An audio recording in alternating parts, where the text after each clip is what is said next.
Bonjour à tous. À l'origine, dans les années 30, elle avait été créée pour venir en aide aux anciens combattants et aux victimes de calamités agricoles.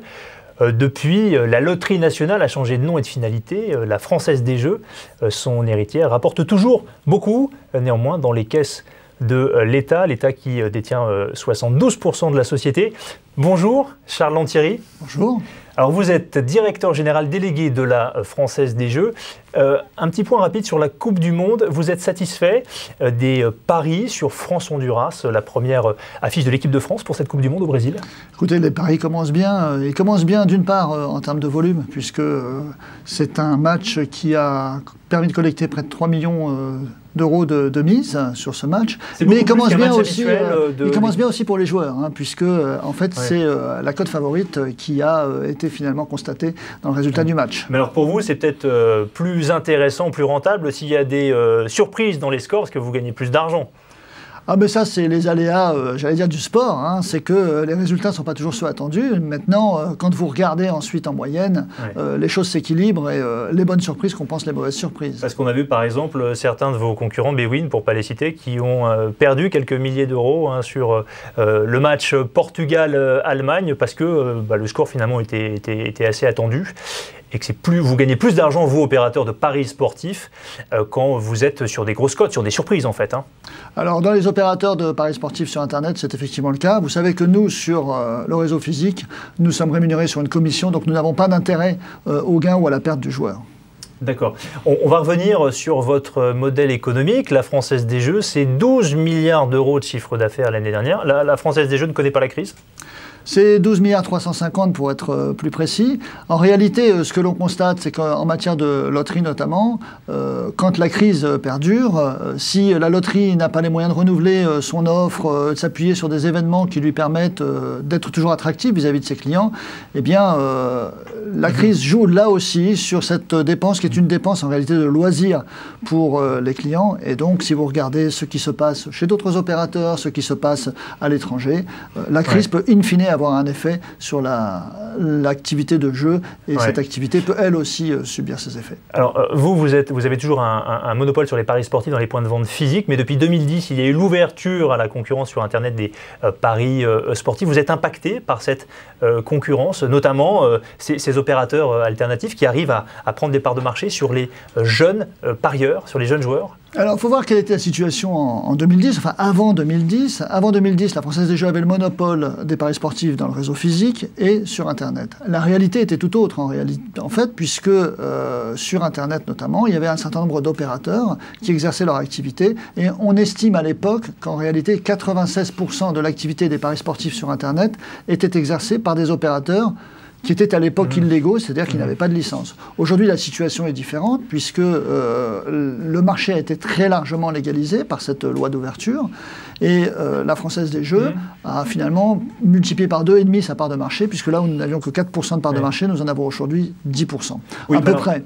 Mais sur le réseau physique, pendant ce temps, la croissance s'est aussi manifestée, c'est-à-dire que, presque paradoxalement, aussi parce que la Française des Jeux a pris les mesures qui ont fait que nous avons transformé notre offre.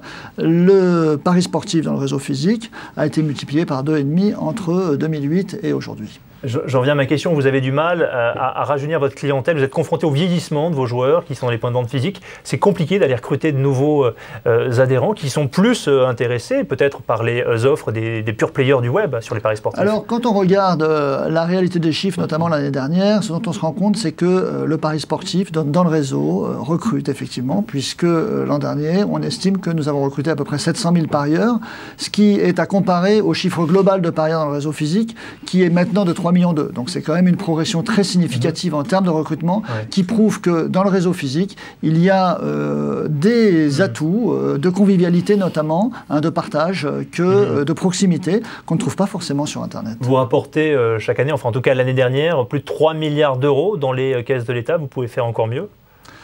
Alors, l'année dernière, effectivement, l'ensemble des prélèvements effectués sur les mises de tous les types de jeux, les paris sportifs, mais surtout la loterie, ont permis à l'État d'encaisser de l'ordre de 3 milliards d'euros. Le but du jeu n'est pas de prélever toujours plus au profit de l'État ou de faire rentrer de l'argent dans les caisses de l'État. Je dirais que le fait de faire rentrer de l'argent dans les caisses de l'État est une conséquence heureuse d'une certaine manière du jeu. C'est aussi une conséquence du modèle de jeu. On a un modèle de jeu dans lequel le taux de retour aux joueurs est limité de façon à prévenir tous les phénomènes d'addiction que le jeu pourrait sinon engendrer. Dans votre modèle économique, il y a une somme, 200 millions d'euros l'année dernière, qui est reversée au Centre national de développement du sport, qui est une structure qui est gérée à parité entre le ministère des Sports et le monde du sport. Est-ce que, encore une fois, si vous vous retirez, si vous vous retiriez, hypothèse, l'édifice s'écroulerait, le sport français s'écroulerait? Alors en réalité, ce financement du CNDS est inscrit dans les textes, puisque c'est un prélèvement sur les mises qui est effectué au profit du Centre national de développement du sport. Ça va représenter cette année de l'ordre de 250 millions d'euros. Non, c'est la loi, c'est-à-dire que c'est une répartition. Ouais. La Française des Jeux a beaucoup d'actions dans le sport, qui sont des actions volontaires, qu'elle finance volontairement. Celle-ci est une action que nous sommes fiers de financer, mais qui est inscrite dans la loi. Donc 250 millions pour le sport pour tous notamment, puisque le CNDS, c'est notamment le financement de tous les équipements des collectivités locales en matière sportive. Vous êtes présent dans le vélo avec une équipe, la FDJ.fr, vous êtes présent depuis 1997. Auprès de cette équipe, un investissement annuel de 11 millions d'euros. Ça vous convient? Est-ce que vous avez le sentiment qu'il y a deux poids deux mesures toujours entre les équipes françaises et les équipes étrangères dans le vélo? Alors l'investissement de la Française des Jeux dans le vélo, il est de 10 millions et demi, même si le budget de l'équipe globalement est de 12 millions, puisqu'il faut compter aussi l'ensemble des autres partenaires de cette équipe cycliste.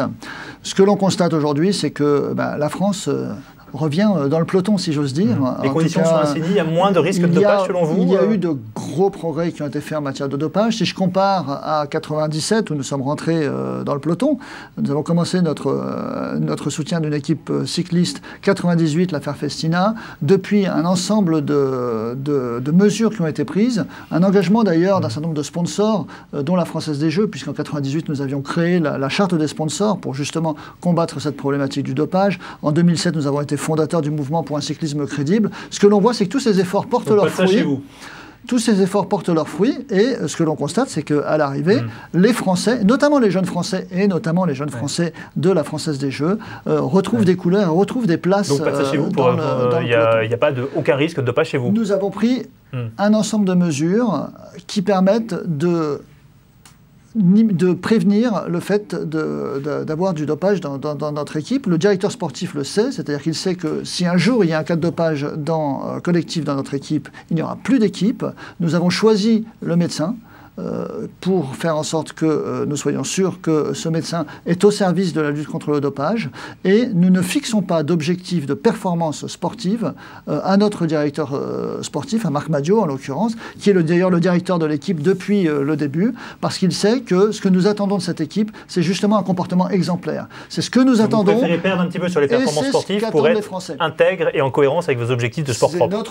Notre objectif, c'est d'avoir une équipe qui soit conforme à nos valeurs. Et c'est une équipe qui est conforme à nos valeurs, dont nous sommes fiers, et qui en plus aujourd'hui commence à avoir de bons résultats, puisque 2013 a été une année exceptionnelle du point de vue des résultats, avec 33 victoires pour cette équipe cycliste. Il reste à voir quelles sont les performances au Tour de France. Merci Charles Lantieri. Bonne journée, à bientôt. Merci beaucoup.